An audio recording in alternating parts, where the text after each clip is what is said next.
আসসালামু আলাইকুম বন্ধুরা, মুসলিম শরীফের 5017 নম্বর হাদিসের মধ্যে এসেছে, আল্লাহ নবী সাল্লাল্লাহু আলাইহি ওয়াসাল্লাম বলেন, ইন্নাল্লাহ সুবহানাহু ওয়া তাআলা কাতাবাল ইহসানা আলা কুল্লি শাই ফাইদা যাবাহতুম ফাআহসিনুজ যাবহা। নিশ্চয়ই আল্লাহ তাআলা প্রত্যেকটা জিনিসের সাথে সদাচরণকে নির্ধারণ করে দিয়েছেন।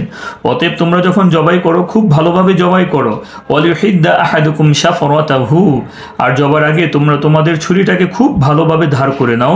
ওয়ালিউরিহ যাবিহাতাহু, যার দ্বারা যাতে করে কুরবানির পশুটার জন্য যেন সহজ হয়, তার জন্য কোনো ধরনের কষ্ট না হয়। এই হাদিসের উপর ভিত্তি করে ওলামায়ে কেরামরা বলেন যে ভোতা ছুরি দিয়ে জবাই করা এটা হচ্ছে মাকরুহে তাহরিমি, কেননা এটার দ্বারা কুরবানির পশুটার খুবই কষ্ট হয়। এজন্য আমরা যারা জবাই করব অবশ্যই জবাইয়ের যে ছুরিটা আছে এটা যেন খুব ধারালো হয়, খুব কম সময়ের মধ্যে যেন আমরা আমাদের জবাইয়ের কাজটা সম্পন্ন করতে পারি, এইদিকে আমরা লক্ষ্য করব, যাতে করে কুরবানির পশুর কোনো ধরনের যেন কষ্ট না হয়।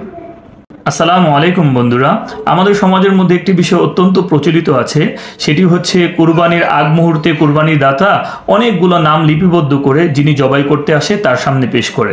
যিনি জবাই করে উনি এই নামগুলো দাঁড়িয়ে দাঁড়িয়ে পাঠ করে এরপর কুরবানি করার জন্য অগ্রসর হয়ে থাকেন।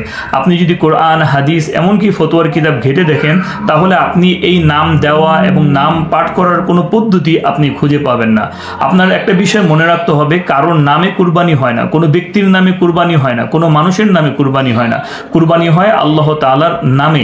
আল্লাহ তাআলা কোরআনের মধ্যে বলেন, ওয়ালা তাকুলু মিম্মা লাম ইযকার ইসমুল্লাহি আলাইহি ওয়া ইন্নাহু লাফিসক, যেটা আল্লাহ তাআলা ছাড়া অন্য নামে জবাই দেওয়া হয়েছে এটাকে তোমরা ভক্ষণ করো না, এটা হচ্ছে নাপাক।